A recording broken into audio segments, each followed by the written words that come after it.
Good afternoon, ladies and gentlemen. My name is Virginia Comolli. I'm the Research Fellow for Security and Development here at IISS. Welcome to today's discussion. This is the latest in a series of events we are running, looking at themes that bring together security and development aspects. Today's discussion will focus on Asian engagement in Africa, Chinese and Japanese experiences in South Sudan. Well, over the past 15 years, we've been able to observe a greater Asian engagement in the African continent. Of course, China is the most cited example, but it's not the only country that is involved in Africa. We have Japan, India, and a number of others.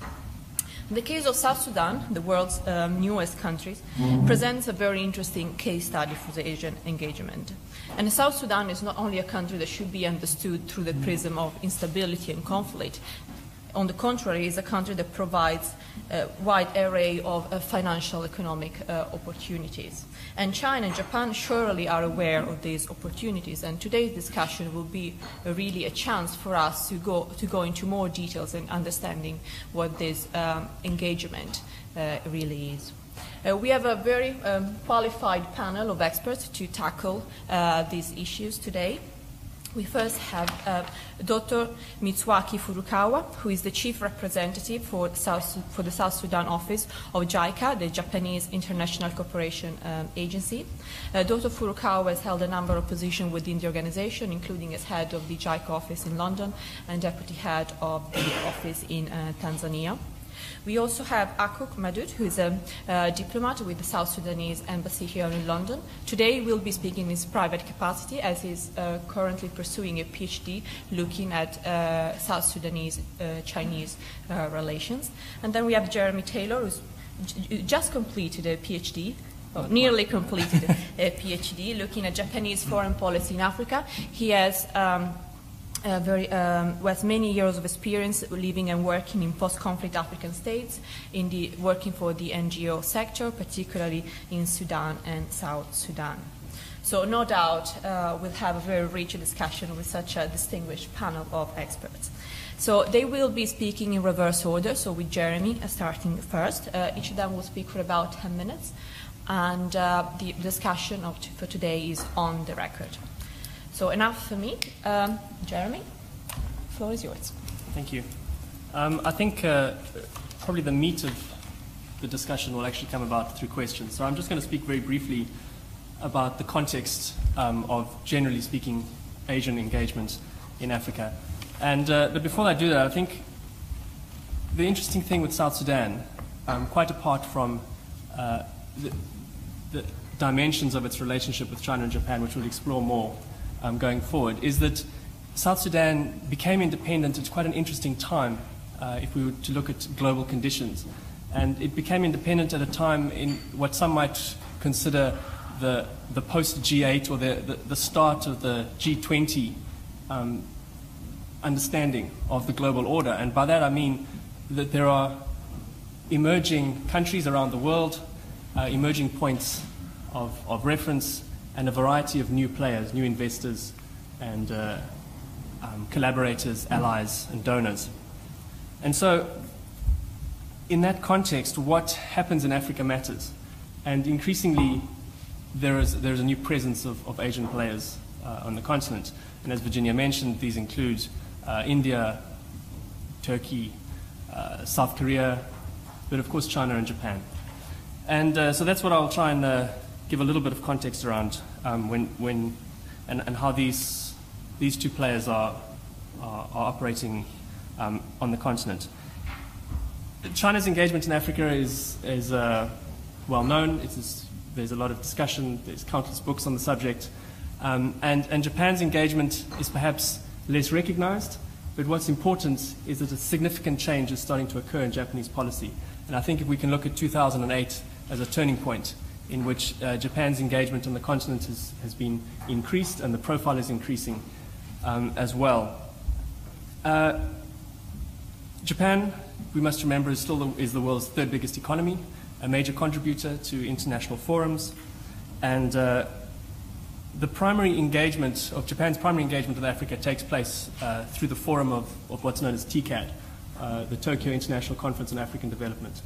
And in this context, 2008 was a turning point, And the TCAD 5, which was held in 2013, really ramped that up significantly, both in terms of the commitments from the Japanese government, but also in terms of how that commitment was taking place. And there is a shift to a more investment-focused engagement, and as well as we're seeing a more diverse engagement.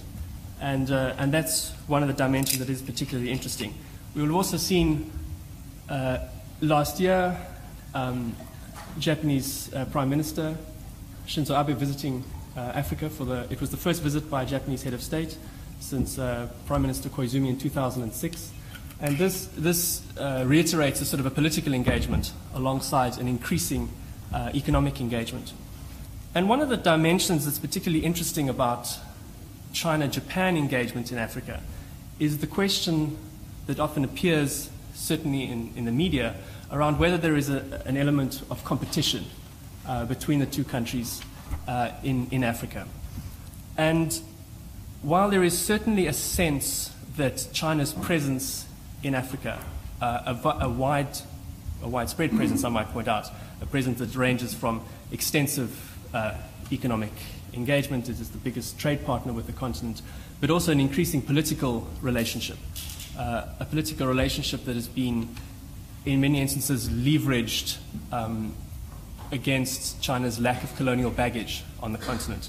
And that's, I think, what we'll discuss a little bit later, is what makes South Sudan particularly interesting, is that China's relationship in South Sudan is different to how it operates in many other countries in Africa. But against this context, we can certainly see a dimension where Japanese policymakers are recognizing the presence of China in Africa, and certainly there is a sense of urgency, perhaps, that is being created in Japanese policymaking. But having said that, I would argue that the term competition is incorrectly used, and it actually, if we take a more nuanced understanding of how the two countries are engaging in Africa, we'll find that they are slightly different. So, for example, Japanese economic interests in Africa are focused in particular sectors, such as automobile sector, power generation, and the procurements of metals such as platinum, manganese, and chrome. Whereas if you compare this with China's primary mineral imports, they include copper, zinc, nickel, iron ore, lead, and then paired with infrastructure development type of projects. And so, whilst there are different focuses between the two countries, one can also see that as Japan's presence increases, as the range of Japanese businesses engage more on the continent, there will be more opportunity for the types of competition which might occur, but this is what I think would be what you would call natural competition between large-scale industries. So if I was to summarize at the most basic level the kinds of engagement that's taking place in Africa driven from Asia, I would break it down into three categories. So the first is what you might consider geostrategic engagement. So this is the development of client states, perhaps, or securing support for UN resolutions.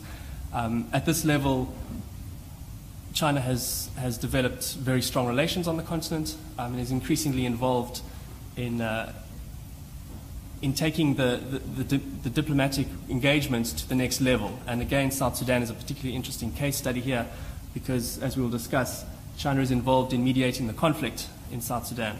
So this is taking a step forward from a position which for a long time was characterized by not becoming involved in the considered domestic affairs of other countries. And so this is the next stage. As you become a great power, effectively, you're called upon to act upon your interests.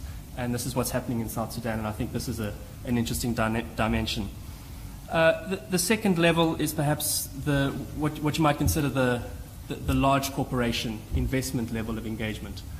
So this could be Hitachi building a power plant, or CNPC engaging in the oil industry. So this would be the sort of the second level of engagement. It's the large corporation, investment-driven, often certainly in the case of Japan, the private sector-driven engagement. And then the third level where we're seeing a lot of Asian engagement in Africa is it's the much smaller level. This was often small supermarkets, basic manufacturers, and so on. And in this instance, it's often immigrants who are undertaking these engagements. And this, you'll find, is often Indian immigrants, including Chinese, Lebanese, and so on. And so, broadly speaking, Asian engagement in Africa is taking place at a variety of levels. And so one must think about that when we're talking today, that we are talking about a very diverse continent with diverse economic conditions. Yes, the continent has experienced remarkable growth in the last 30 years, but let's say in the last 15 years, but that growth hasn't necessarily been equally divided, and so there are particular conditions associated with the particular countries.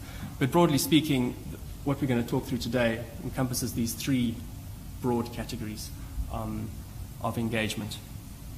And so just as I wrap up, I think where we will go with the conversation as we move forward is South Sudan, and why South Sudan is a particularly interesting case.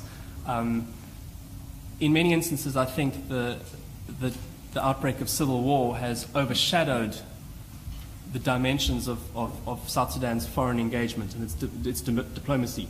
And when that conversation has taken place, it's usually focused on relations with the United States, which is a key ally of South Sudan, an important player in its existence in many instances, but and also the Western donors. But I think what we're going to talk about today is that Japan and China are very important players in what's happening in South Sudan, and it's a particularly interesting country because of the relationship of China with Sudan and how this is manifesting in South Sudan. And also just to think about Japan's engagement is more diverse. It is also the only country in the world where Japan has deployed peacekeepers. And as some of you may know, military engagement from Japan is complicated and is defined by constitutional restrictions within that country. And so it is also symbolic of a particular commitment from Japan to South Sudan. So I will leave it there and hand over to my colleagues. Okay, thank you, Jeremy. That was a great overview. I'll now turn to Akko.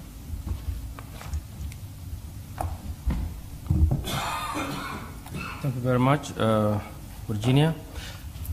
In fact, I will give an overview, very brief overview of South Sudan engagement with China. It is a very short engagement. It was about 2005 to this moment, and I hope it will go on well. South Sudan, since its independence, it has been open actually to build good relations with everyone, and of course with particular emphasis on those who supported South Sudan during the struggle. Countries such as USA, Kenya, Uganda, and Ethiopia. This is not something new. It is something you can find from every liberation movement when they are turned into a government. They always build their relationship based on those who supported them during the difficult time. However, this does not mean that South Sudan was going to confine itself only with its historical allies, but to expand and build other relations also, including those who were really considered enemies, and even those who also were considered supported the enemies, such as China, for example. So it has become something new actually for so many countries where you have a country like China supported Khartoum for so long, politically, militarily, and economically. Just overnight started to engage with South Sudan. And South Sudan leaders were very pragmatic. They were very smart to start engaging China, not to log up only with its historical friends. So when you look at this true approach that South Sudan adopted, it shows that it became advantageous for South Sudan in the sense that if you look at the current crisis and the ongoing peace talks in Addis, it is very strange to see China and the US, complete opposite side during the struggle, are working together to make sure that South Sudan is back to its feet. Now, looking at South Sudan, as I said, it is very unique compared to China engagement to other countries in Africa. China came with baggages of somebody supported Khartoum, but two countries decided to overcome the past and started a new page of engagement. And it is very important also to be noted that it was the SPLM in 2005, soon after the signing of peace agreement, decided that this is time for us to think different. It is time for us to engage China and not to lock in the past. So South Sudan and the SPLM leaders decided to send a high-level delegation to China in 2005, led by the current president, Salva Kiir. By then he was a deputy chairman of the SPLM. And since then, the two parties, the two countries, has been engaging, and I believe the engagement is going well into the right direction. And so when you look at this engagement of China, not only South Sudan, turning around and telling Khartoum, hey, you are my friend, but I want to be with South Sudan too. It was a difficult choice, but it was an important choice that shows China starting to think differently, and it become more flexible in terms of its foreign policy objectives that are well known everywhere in the world: non-interference, respect for human rights, respect for sovereignty. That has not happened in South Sudan and Sudan. Since 2005, as soon as we signed the peace agreement and we got the interim period, China was among the first countries to open its consulate in Juba, and in 2011 it turned out to be an embassy. So this is very important. Why? Because China has a lot of interest, not only in Africa, but when you look at South Sudan, China has invested a lot in oil sector, and it wants to make sure that that oil investment is stable and is secure. And the only way is to think different, to involve in peace resolution, to involve also in peacekeeping missions. And about a few months ago, it was a big event that China, for the first time, to send a combat troops to a foreign country. And as we speak, we are having several hundred Chinese combat troops, not only anywhere in South Sudan, but in the Upper Nile region where we are having a current conflict. And these forces, actually, one of their tasks is to protect oil installation, which is a Chinese interest. And of course, at the UN, for China to get this resolution was not an easy task. But there was a cooperation again between the US and China. US would like to see revenues from oil flowing to South Sudan, which is a key ally. And China also would like to see that its investments are safe. So two countries were able to cooperate in South Sudan, which I think should really clear out these fears that two countries could clash over South Sudan because China becomes so close to South Sudan. Here, I think South Sudan will continue actually to be a close ally to the US, but when it comes to economic relations, South Sudan is open to all, including the enemies themselves. If you look at many of roads that were built in South Sudan, what we call Maram Road, many of them were built by Khartoum-based company, not any other companies. Ayad company has built so many roads and is still building so many roads in South Sudan. So South Sudan is not locked in the past. We are open to business, including Western countries. And now we are seeing ExxonMobil and Total coming in actually to invest in Jonglei State, in Block B. This shows that South Sudan, in terms of its economic relation, is open for business and from anywhere in the world. And this is where I think it is very important to be known that South Sudan is not locked only into one thinking. We are thinking differently completely from the rest of the countries in Africa, that we cannot really put our eggs in one basket. So I think from here I will close, and I'm happy to answer any question. Thank you. Thank you so much. Thank you. Dr. Furukawa. Thank you very much, and thank you, Akok. You talk about China, which it is difficult for me to speak up here, and that's a sensitive issue to us.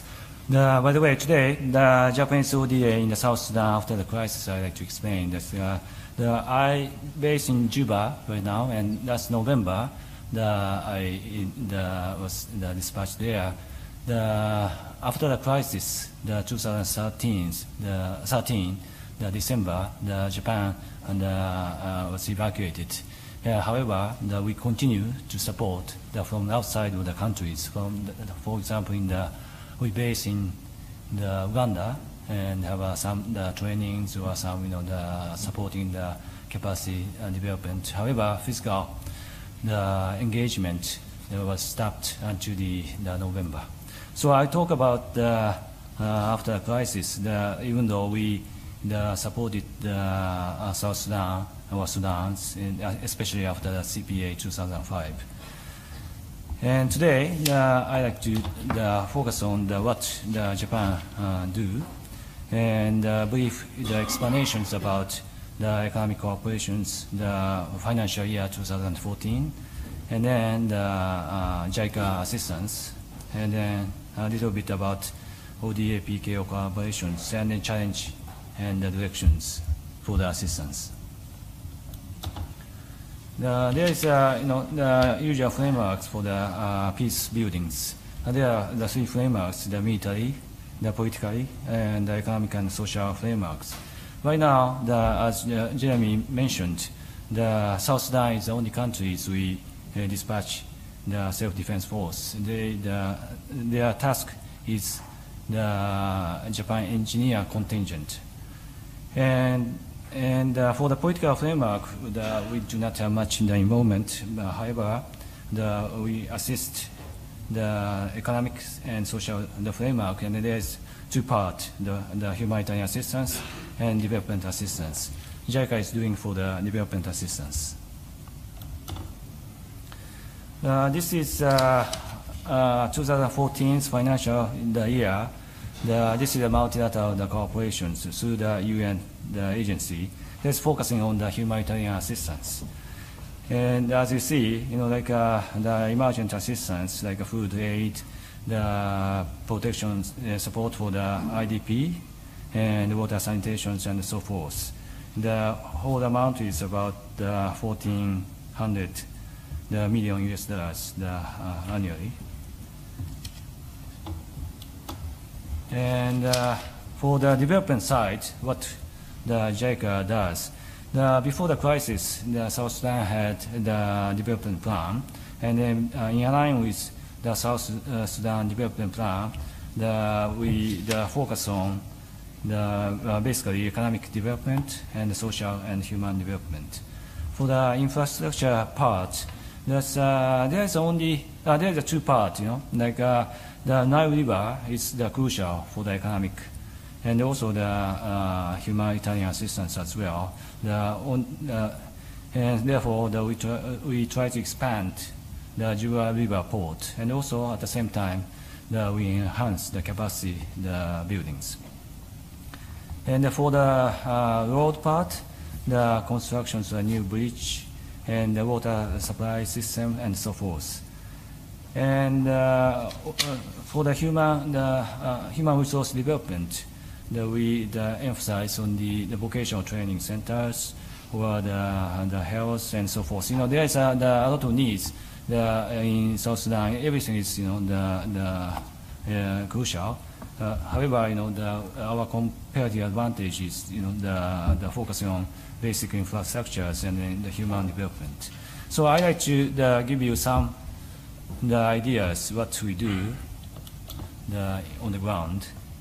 The first one is the expansions of the Juba River port and the capacity buildings. As I mentioned, there is the Nile rivers, and then the economically, this port is crucial between the Sudan and the South Sudan. And after the CPA, we had a very small the port, the 35 meters the pillars, but we tried to expand that to the 250 meters the pillars. And then the pictures that will be the image after the constructions. And next one is the Nile bridge. There is only one bridge that existed. That is the temporary bridge, and that has experience of the collapse before, and therefore we are going to construct a new permanent bridge. And then, as a matter of fact, that's the 19th, this coming Thursday, we are going to have the groundbreaking ceremony with the President Kiyo. And the next one is we are going to support water supply system in Juba. Only the 8% of people that can access to the clean water. Therefore, we try to make intake plants and treatment plants, and then main the distribution and so forth. And then hopefully we can cover about 400,000 people. And since the water is not clean, the people drink the bottled waters, and then after that they just litter that bottles. And then if you go to the Juba, there is a lot of the garbage. So that's after providing the clean water, the waste management also can be reduced. So these are pictures. Usually they take the water from the Nile River, and then they distribute. And then that's the picture side is the image of the treatment. And the important thing is, not only the basic infrastructures. The South Sudan is relying on the oil revenue. Some people say, 98% is from the oil revenue, and therefore the non-oil sector is crucial. South Sudan has a lot of potential for the agriculture. However, there is no master plans, so we try to formulate the comprehensive agriculture master plans and also irrigation's master plan. And then that master plan will be done by this financial year. And the next one, the vocational training centers. And we supported since 2005, and then built all the buildings and then training course and capacity development. And also the outside of the countries, there is the refugee camps, and they need some vocational skills. Therefore, we support also providing some training programs in the refugee camps as well. So that's the examples. And next one is the ODA PKO cooperations. As Jeremy mentions, Japan only dispatched the self-defense force to the South Sudan. And we recently had a new ODA charter that mentioning about we shall cooperate between the ODA and the PKO. But the PKO, their Japan contingent, dispatch only for 6 months. Therefore, it is difficult to have the longer visions. So that's however, we try to have some cooperation. And just example is like we support the vocational training centers, and then they need actual training. So that's Japan engineer contingent, except some trainees to their facilities. And the other side is like since that is the engineer contingent, they are good at the leveling the land, so that's they support for the Juba River port and to establish the fence and that kind of activities. And we have some cooperations. And finally, challenge and directions. Right now, as I mentioned, political discussion is quite slow, and there is a lot of challenge. The budget. For example, the $1 per the $24-25 per barrel, automatically go to the Sudan, and some about $30 US per barrel that go to the oil company. Since the quality of the oil in the South Sudan is not so good, and then so since the price of the oil came down, and according to the Ministry of Finance, they have a deficit every month. And therefore, and also that's before the crisis, the South Sudan is the targeting countries for the New Deal Compact. That's the aid effectiveness of the Paris declarations. We try to have harmonizations and try to have the aid effectiveness. And they almost signed before the crisis, but after the crisis, that's kind of the oil assistance became the traditional ways, sort of fragmented. That is a challenge also. And as Jeremy mentioned, my understanding is we focus on the poverty. DAC donor group, the focus on the poverty reductions after 1999 when the PRSP that came, and also the Paris declarations and so forth. And since the DAC donors, too much focus on the social sectors, that create the political space or developmental space for the emerging donors. But in the South Sudan case, since the political discussion is slow, that's the DAC donors just try to keep some distance to the government. Therefore, there is a space for the emerging donors. For example, last December, China had a groundbreaking ceremony for the road. That's in South Sudan. There's only the 260 kilometers paved road, and China started a project, the Juba Rumbek. That's 400 kilometers. So you can imagine how big the presence they can show. That's an example. And people in the South Sudan want to have the peace, and they are so tired waiting like peace agreement. And so those kind of the things the challenge. And for us the next direction is since the South Sudan is very new countries, and the capacity development, of course, the important. Before and after the crisis, there is the same people, same technocrats working under each ministries. So to have the service deliveries for the people, we shall support their capacity development. And of course, the basic infrastructures, they have to see some dividends, from the donor sides, and because the budget is scared. And then what we try to do is the promotion of the unity and the trust. And in other countries, we don't have much the program, but through the sports or some, the mass media, we try to provide some of the project. That's what we are thinking about the next step. Thank you. Well, thank you so much. Well, we now have about 25 minutes for discussion. So I will invite questions and comments from the floor. Just as a matter of courtesy to our panelists, if you could first introduce yourself before you make your comment or ask your question. Who would like to start? Okay.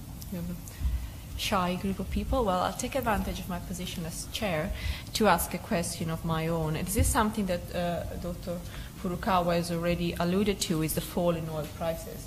And I was wondering how the fall in oil prices has actually affected the calculations made by Japanese and Chinese investors in South Sudan. I was wondering what you thought about this. Anyone would like to comment? Sure. Before the crisis, there's one Japanese company showing the interest of establishing the pipelines to Nairobi side, Mombasa.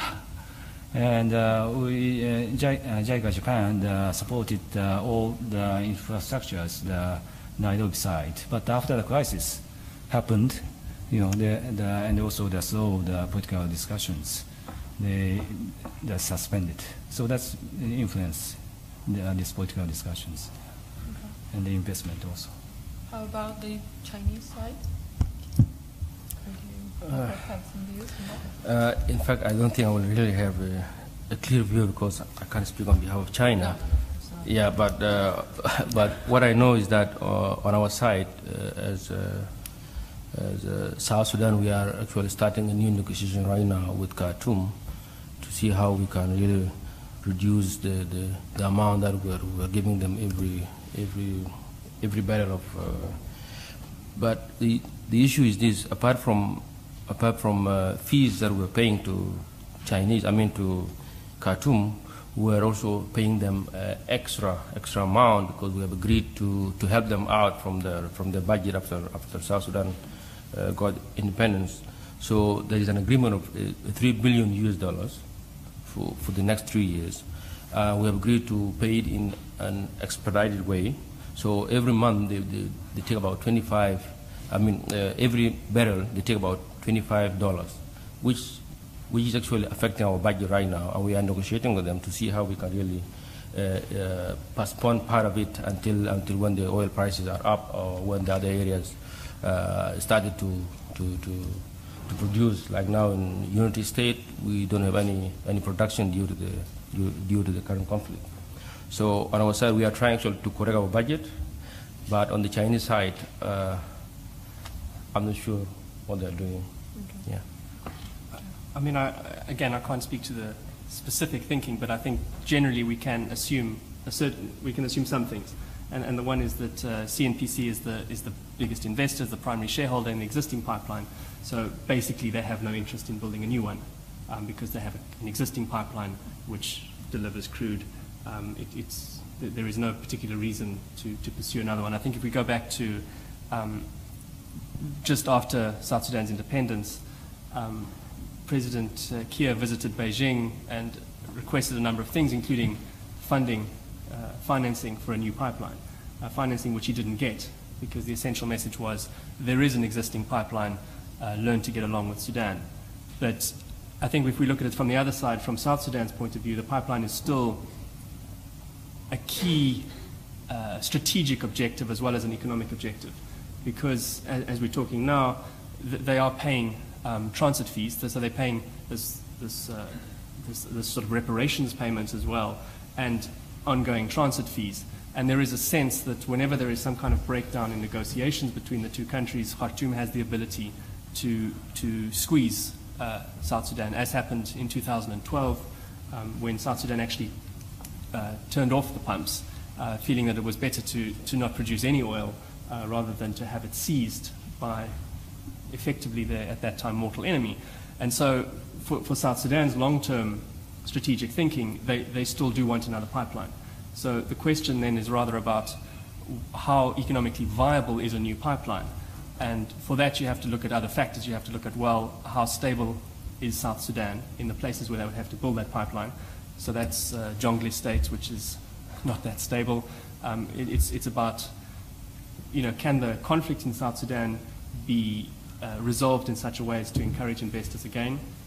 And then to what extent this proposed pipeline can be built into a broader East African energy expansion. So there is oil development in Uganda and Kenya, both of which has no pipeline associated with it. So if you could build this project in, which is the thinking of the Japanese company that has agreed in principle to build the pipeline, though financing is obviously still needed, so that's a big step. But the thinking is that if you can build it in to incorporate oil development in Uganda and Kenya, then it becomes a much more viable project as well. So there's a sort of a political dimension and an economic dimension. Sure. And then the financing is still to be decided, but of course, financing is dependent on the exact route, and the exact route is still to be determined.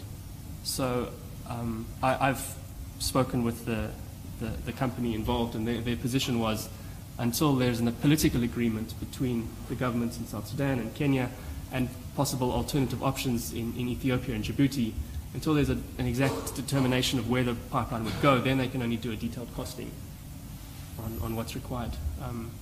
Because if you go to Ethiopia, for example, it has to go over the highlands, which requires more pumping stations, sure. Which builds into the cost. Okay. Anyone would like to chip in? Please. We have a microphone just behind you. Richard Clegg, I'm a lawyer here in London. Can I ask about the peacekeeping troops in terms of the mandate for the Chinese and Japanese troops as to its purpose, length, and how it's being funded? Sure. Who would like to take that? Yeah. Sorry, your question is mandate of the PKO of the Japan's? Yes, and also the Chinese. Japan, we dispatched the self-defense force to the UN and the armies, and they have to follow the Security Council mandate, so the protections of the civilians, and so they have a task orders. And before, they had some mandate for the development side, but right now the protections. So what they can do is as I mentioned, the living in the lands and the supporting the fiscal, the infrastructures, and so forth. I don't know much about China. Yeah, let me take on the part of China. I think all peacekeeping forces in South Sudan are under one mission, actually. Before the current conflict, it was different mission. It was helping South Sudan actually to get into its feet, but after the events of 2013, the mission was changed into protection. So the mission actually basically is protecting civilian, but more importantly, when it comes to the China side, they are also involved in economic installation protection, and that's why when I said before about 700 troops going to Upper Nile is mainly to protect civilian as well as economic installation, which is oil actually. I'll just yes, I think there's two interesting things with the Chinese. There's two components to their contribution to the peacekeeping mission. So in terms of the mandate is determined by the Security Council. So the individual countries can't influence the mandate of their particular. The troop contributing countries can't influence that mandate. But what's interesting with the Chinese is at first they had an engineering division, and they've now sent combat troops. So that's a slightly different component. The engineers are building roads, and the combat troops are now protecting civilians. But they have been deployed to the region where the oil installations are. So you can read into that what you will, but there is an argument that they are there to essentially protect oil installations, which are obviously majority owned by Chinese National Oil Company. With Japan's peacekeepers, it is also slightly complicated because of their constitutional restrictions around the use of arms and the extent to which they can actually protect civilians, whether they can use force to protect a civilian, which they actually cannot do. So in a technical sense, they can't actually carry out the mandate of the UN mission. But the Japanese peacekeepers in South Sudan are engineers, so they are there to build roads. So they're not actively involved in protecting civilians in that sense.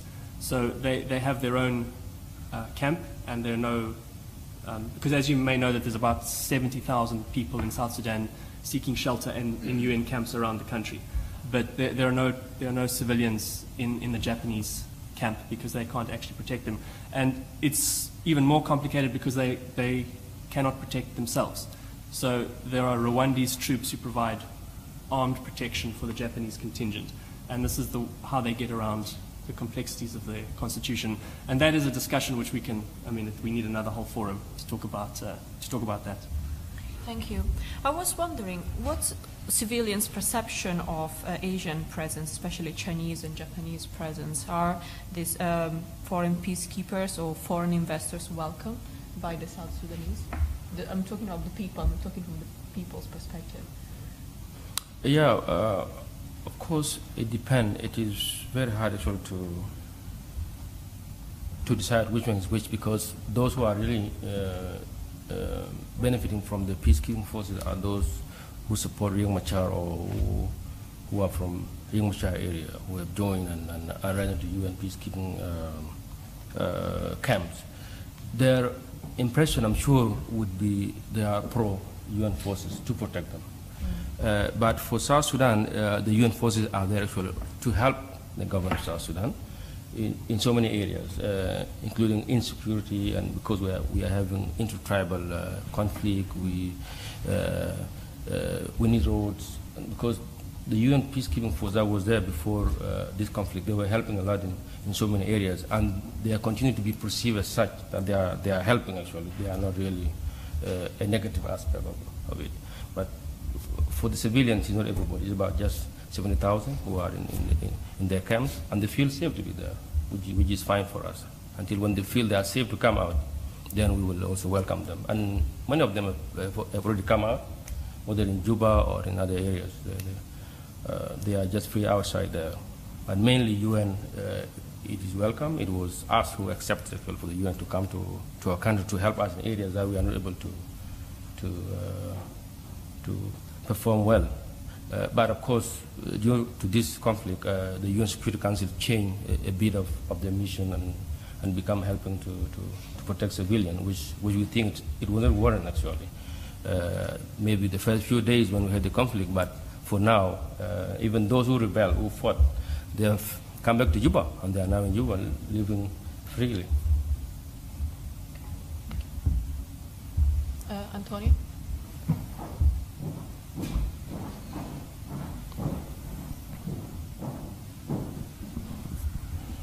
Thanks. Running the risk of shifting away from the main topic a little bit, I wonder if there is any kind of pressure or oversight either by this South Sudanese government or civil society organizations or the people in general over the character of foreign investment in South Sudan.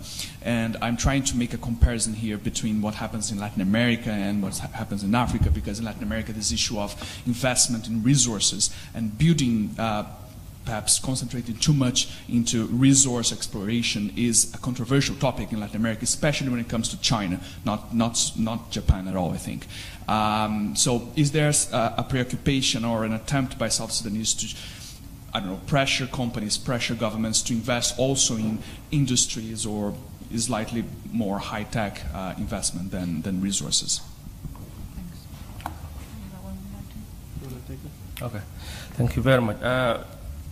As you said, Latin America and Africa are a bit different areas. It is a general view in Africa that China is welcome, and now it depends from country to country. When it comes to South Sudan, we are a new country. We don't even have a capacity to think of having industrial or even factories built and run by South Sudanese. Even if we accept them, they will be run by Chinese. And so what we are really focusing on Chinese investment is to connect it to building roads, hydropowers, areas that we really need in that sense, but not bigger than that. It is all about building the basis actually for any industrial thinking in the future.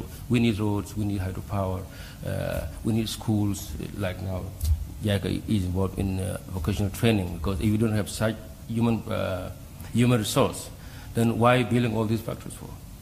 Yeah. think if I was to jump in, I think the challenge with South Sudan, as opposed to many other countries in Africa, is that there is just not enough investment, actually, a full stop. So that there isn't enough investment for there to be any kind of a particular experience for the majority of people. I think if you were to look at particularly Chinese investments in Africa, the longer they have been in certain countries, then the political dynamics of that unfold, as we saw in places like Zambia, where there was a political, it became part of the political discourse, was a pushback against the way Chinese mining companies were operating, and those companies are now starting to change how they operate. So it does take time. South Sudan's just not at that stage yet. There's just not enough investors for there to be enough, comparison and so on. I mean, I think essentially the general feeling is anything that produces, that can provide jobs and all investment is welcome at this stage. I think they're not at the stage where it starts to become a nuanced discussion around what type of investment is better for us. I think that still has to come.